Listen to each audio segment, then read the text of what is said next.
Right, Gordon, you know this one's going to be a high. Oh no, it's nice and low 5. Yeah, that's Do you kind want me to penny that, Gordon? I think you should. roll some damage. He did. Does that hit? Does that hit on a 5? Does it? Yep. Yeah, it's range, right? You won't have to be the 4. Oh yes, range shit in it. Yeah.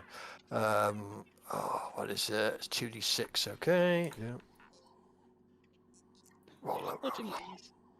Oh, that's nice and low. Nice and low. I don't even think that breaks Gordon's toughness. He's got a 13-4 with armor, so. Right, so you're good. You're sitting over here looking at Joey Ramone, and all of a sudden you feel something plink off your ass cheek, and you hear it hit the front of the truck, and then it just sort of bounces off over. And as you glance over, you see this one of Cockwalk's fucking bolts has bounced off and is skittered over there. You put 2 and 2 together, you realize he just shot you in your hippo ass. Fortunately, though, it was a feeble attempt. Gordon's going to look over at Cockwalk and give him the 2-finger salute. Mm-hmm. And I will give the 1-finger salute back. It's only 1, not 2 arrows. 6 is next. I got a jack of diamonds, and you have spades, so you go next, and then my wild card. Oh wow. So Joey's still standing, eh? Yeah. But nobody's hit Joey Ramone. The only person that got hit was old Gordon. All right, sure. I mean, I still have power points left. I'll move up a little closer and lift Joey Ramone up in the air and drop him. Okay. Cast away. Is he still shaking? He is still shaking, yes. All right, let's see if this works. Oh, all right, that's a raise. So that will be a d12 plus d6. Wow. 5 damage. You know what? I want to Benny that. Oh, you really want to hurt this guy? Yeah, I might as well. I mean, I wasted 5 power points. I might as well do something. All right. All right, 9. Oh. Does damage ace? Yes, it does. Okay, so that's 14 damage. Okay, yeah, I see what you're doing. You can roll your damage by rolling the d12 and pressing the d6. Right? Because you aced, and then it'll add them up, and you'll get, like, there's your total damage. I see what you're doing. Yeah, the wild die's a d6, so I figured, there you go. Mm-hmm. Yep. So you hit him for 11 points. That is going to be enough to do your second shaken. And, yeah, what are the words that come out of Joey Ramone's mouth as he flies down towards the ground and turns into a puddle of red goop? It says, forget about... You can have your fucking penny back for that. That's awesome. Shit, that was good stuff. All right, so the last person to go, or the next person to go, is good old Johnny Ramone, the leader. Seeing as he's the last one here, and he sees his buddy fucking Joey hit the ground, he's like, Joey, yeah, and he also says, you're right, I'll forget about it. He starts making his way over here. He's gonna jump, oh shit. Right to about there somewhere. I'm gonna make stand up, asshole. He makes it. I'm gonna say he makes it right to about there. So I'm gonna make an athletics check to see if I can actually jump up there. I'm just gonna make that at a D8 because he's a boss man. Oh yeah, sweet, no problem. Oh yeah, no problem whatsoever. Look at that. Joey just bounds up onto the top of these crates. I'm going to say, in fact, he makes it all the way to this crate here. Skaboosh. And he's getting ready to jump over this wall and make his way off into the marketplace. We got Gord, Cockwalk's gone, so Gordon is left. Gordon is next. Right.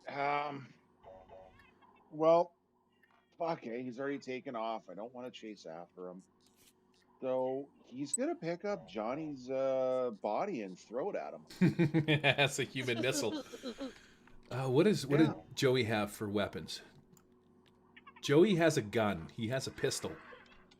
Oh, he's not good with that kind of stuff. No, he's gonna just try to like fastball smash right at him. The whole body. Ah, fuck. Or whatever left of him. Maybe Well, if he reaches down, he's gonna grab for body. Whether he pulls up a head, a leg, an arm, whatever, he's throwing it. Okay. All right. Improvised weapon. Yep. So it'll be -2, and it's just gonna be what's athletics for that? Yeah, it's just going to be throwing, which is athletics, yes, and at -2. Oof. Nope. All right. Totally misses. The head of Joey Ramone, attached to the spinal cord, flies across the junkyard like a gigantic sperm with his big head and its long spinal tail. It sails across the ground. It hits just below where Johnny is up on this top thing. He turns back to look down. He points his gun at you, and he's like, I remember that. I'm going to come and get you for that. It's my brother. That's my brother. And, yeah, he's got some kind words to say to you. Charles is the last one to go. It was his brother. It was. Charles is the last one to go. What's Arnie doing? Charles. Let's see. Kind of far away. Guess I'll just shoot him with my laser. Do I need to jump up on anything to clear?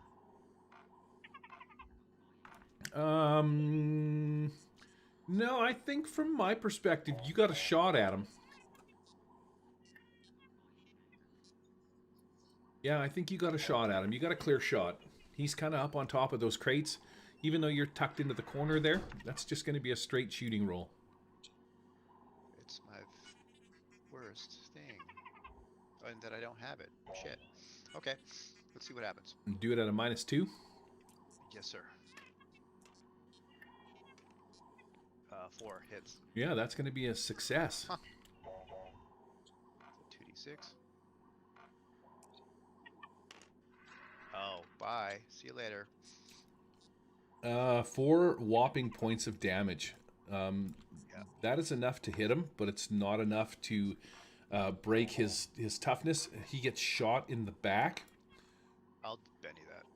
Oh, all right, man. You're being a little violent today. Oh, yeah. There it is. Okay, so I guess you see Johnny Ramone. He kind of sort of looks back, sees the head hit the ground. He calls out to Gordon a little bit, and then he starts making the leap. Mid-air, you just see his body kind of go limp, and he ends up as a pile of goo on top of this building over here, and that's going to be it for him. We're going to call that this complete. Poor Darkwani is toast, but Birch Ranzo walks out from behind, and he's like, "Wow, thanks for that one. I didn't really expect you to come in here and slaughter everybody like that, but I mean, I guess it is what it is." He's like, he goes, I saw that shuttle overshoot the drop zone. I knew something was up, and then the pod crash. Well, I was afraid I wouldn't be seeing you at all, not alive, anyways, but. But now that you're here, we can get this. And he kind of leans forward a little bit. Mission rolling. I'll take you back to the pyramid. I'll tell everyone how you helped save the shipment. And how you're too honorable to live like scavengers in the poison zone. Honor's big for the blood runners. You'll want to keep that in mind. So he's offering you to take you back to his gang, which is the gang of blood runners, at a place called the Pyramid. You're familiar with the Pyramid. Hey, let me interrupt you for a second. I need to leave in 10 minutes. Okay. Remember, this is our off day, so I had something planned today. Yeah, no problem. Right. I have a doctor's appointment, and we're kind of past. So why don't we just do this then? Is there anything that you guys want to do before getting into the truck with Birch Ranzo? Anybody? Bueller? Oh, Yeah. yeah, check and see if there's anything good here. Since Yeah, we're looking. loot. Oh yeah, I mean we gotta do some scavenging here, bud. All right. Well, you find a couple of chainsaws, some shit armor, and there's two pistols. They're just regular 6-shooters. Joey Ramone had one, and back on the wall over here, the leader had one. And then other than that, I'm gonna say they had some credits on them. I'm not exactly sure how many. And you know what I just realized? They don't have, or at least unlike in the fantasy, when you kill X amount of people, you could roll on like a random loot table and shit like that, which would actually be kind of cool, but they don't have one for this. So yeah, they just have a bunch of shit weapons kicking around, but there is 2 laser pistols, that, or not laser pistols, regular guns that would be probably worth some cash money or worth taking. There's a set of golf clubs. I was gonna say, But we did any of them have any gabagool with them? definitely take it. There's Stuff. 2 chainsaws you can have off Elvis and Richie. 2 sets of golf clubs.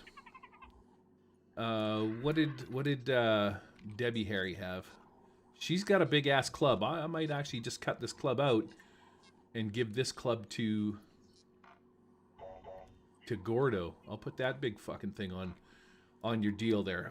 Okay. Also, too, there's the hover bikes, because Darkwani is toast. Yeah. His bit of the story just gets written out, and you guys end up going off with the Blood Runners and doing shit with him. Oh, So, that's a shame. right? Yeah, it's an easy way to keep you guys from going back to hang out with Darkwani and shit like that. So yeah, you scavenge the bodies. I'm gonna say you get. Let's roll this and times it by 10. See what the D20 offers you. You find 60 credits in and amongst their bodies that you can scavenge. Some of them also have rebreathers. Yeah, it's awesome. And yeah, other than that, there ain't much. So Birch kind of hangs out, looks at the lot of you, and he says to you, he's like, all right, I think that's Birch with 2 R's. It's Birch Ranzo. Once you guys are finished scavenging, Birch is like, anything else you need to do in the Merchant's Square before we get out of here? Yeah, I'd like to buy armor. You want to buy some armor? Oh yeah. You can find some armor on these guys. They'll have little plates and bits and pieces and shit like that you could scavenge. That'll give you like +2 to your armor. Okay. Yeah. That'll work. So you can just grab little parts off of these guys. Find a piece here, find a piece there, strap them together. Birch walks over. There's a great spinal column and a skull you can make into a weapon. You want Fucking me to make a Birch. weapon for you? I'll put a skull spine club for you. Birch looks at the lot of you, hops into this little larder cargo truck that he's got, and he's like, "Everybody, get in." There's we got hover bikes. Okay. So who's Well, taking right. who's taking the hover bikes? Well, Gordon will get into the back of the truck. Okay. Get in the back, all the way in the back. That's where you belong. And as soon as he steps in the back, you notice the rear suspension drops a little bit. Sure does. Anybody else? Everybody else is taking hover bikes? Yeah. Okay. Everybody grab your Oh. mini. Oh, yes. Can we? What's on Yes, boss. Darkwani's body? Can we loot him? Darkwani. I had such a sentimental attachment to him. I want to keep something to remember him by. Okay. What would you like? Would you like Darkwani's send red it scarf? forward. We had like a little cyber eye thingy, right? Okay. Yep. I want his whiskey. Sure. You can go over and have a drink and then pour a little out for Darkwani. It's for my homie. He's had enough already. You can reach down and his cyber eye attachment is just kind of laying beside where his head used to be. It sparks a little bit, bzz, bzz, but and the reticule is focusing in and out as you pick it up. But yeah, if you want to take Darkwani's Cyber Eye, I'll give you that. Cool. He's got a little apron with some tools and stuff on it that you can see as well. And yeah, and then he's got his pouch of coin. Now he in his little pouch of coins, he's probably got 500 coins for the metal that you guys have scavenged. So Hell yeah. you can add that to the deal as well.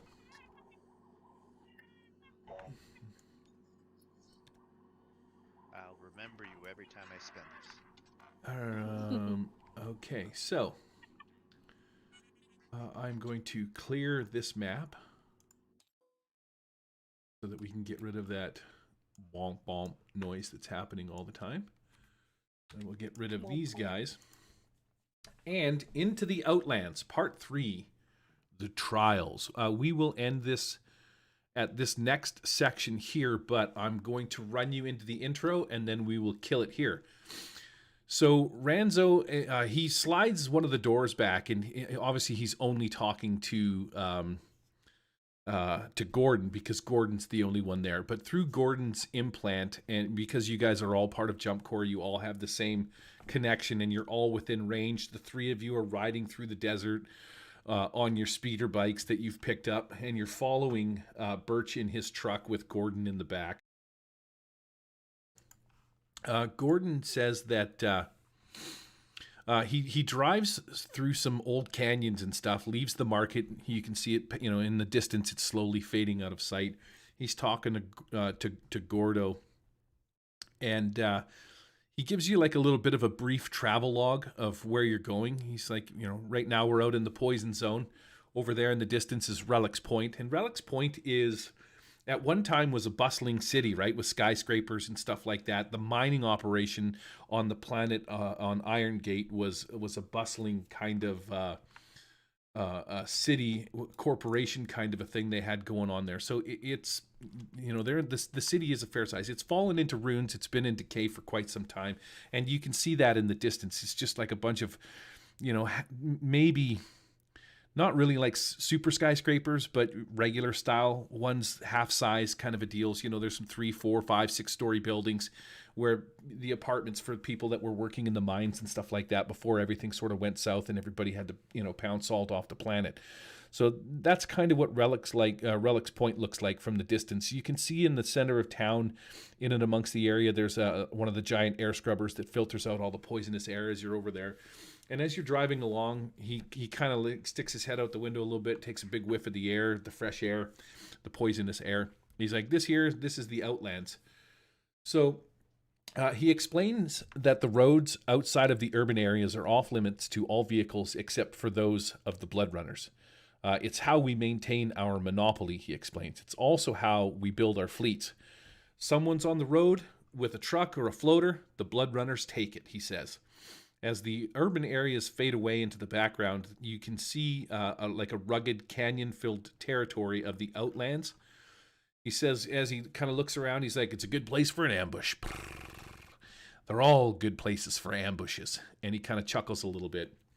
Eventually, Birch Ranzo pulls into an area. Now, I'm just going to read you from the text, but I've changed it up a little bit, and I'll show you here in a second, because there's no way I'll be able to do this. But Birch Ranzo's vehicle eventually arrives at a weathered gray building called the Pyramid. Just up from the barren landscape like a forgotten temple, a door at the base of the pyramid opens. As you get close, he pulls into a large garage-filled area with dozens of vehicles. But I, of course, had to fucking change that. But here is the pyramid. So in my story, because I needed to make it work with shit that I could do inside of TTS, you guys roll up. Oh, I'm sure shit's fucking going flying now, ain't it? Every time I hear that snap, it makes me a little bit weary. In the distance, as you guys roll up,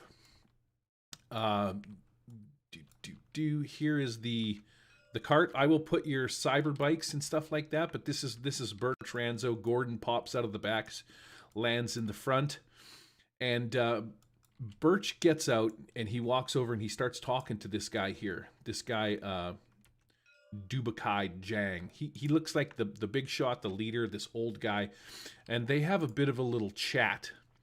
After a few minutes, He walks over to you guys, old Dubakai with this gun, kind of eyes you up, doesn't really say anything. He's got sort of a skeptical look on his face, and he looks you over, and he's kind of listening to Ranzo's story. And then when he's done, he gives you a long look in silence, and then finally nods. He's like, "You might do. If you're as useful as Birch says you are, if you can fight, if you can drive, if you can keep your word in the face of all adversity." Takes a great big whiff of the cigar that he's got in his mouth. "Then you might be able to learn your place with us as a blood runner. And if you can't, well, it's a long walk back to Relic's Point." Ha ha ha ha ha ha ha ha ha. And then he takes a step back a little bit. And all the other gang members, they all laugh and cheer. And trying to find. Oh, Zovia has disconnected. That's okay. We will run it through next time. He says to you, "They're your responsibility, Birch. Get them in the bunks. No lockers yet. We don't know how long they're going to be with us. They'll run the trials in the morning, and we'll leave it there." So when we pick up our next game, you guys are going to be running the trials. The trials are an initiation for you to see how well you can drive cars and deliver stuff and become part of the Blood Runners group. And we're going to call that a sesh. All right, a sesh. Mm-hmm. Noise. Noise. I will see you, ladies and gentlemen, next Sunday at the same time. We'll all should have our shit figured out because it'll be daylight saving time. We'll be a week into it. And yeah, I'm gonna smash. Here next Sunday. I'm away with my mates gaming, so Fuck you, Pete. excuse me for next Sunday. Yeah. Are we Wow. leveling up or skipping this one? This is. How about it? I'll level you guys up after you run the trials. Okay, cool. Sound good? Makes sense. I want to up my driving. Come on. Suck it, losers. All right, I'm going to hit the Murder Hobo RPG show is not affiliated with or endorsed by any companies mentioned on this show. Any of the products mentioned on our show or that appear on our website are the property and copyright of the respected owners. All items are used under fair use for educational and review purposes. All other items are the intellectual property of the Murder Hobo RPG show, copyright 2021, all rights reserved.